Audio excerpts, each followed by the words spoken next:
BSF ধরে নেওয়ার ৮ ঘন্টা পর মুক্তি মিলেছে দুই বাংলাদেশির। লালমনিরহাটের সীমান্ত এলাকায় টিকটক করার সময় তাদের ধরে নেয় বিএসএফ। তবে ২ এপ্রিল পতাকা বৈঠকে বিজিবির আহ্বানে সাড়া দিয়ে তাদের মুক্তি দেয় ভারতীয় সীমান্তরক্ষী।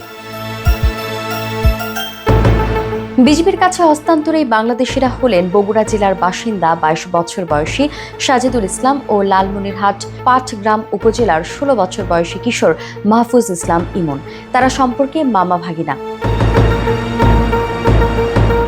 বিজিবি জানায় ২ মে সন্ধ্যায় আন্তর্জাতিক সীমান্ত এলাকায় কাটা তারের বেড়ায় এপাশে থাকা ভারতীয় চা বাগানে টিকটকের ভিডিও করছিলেন ওই ২ বাংলাদেশি।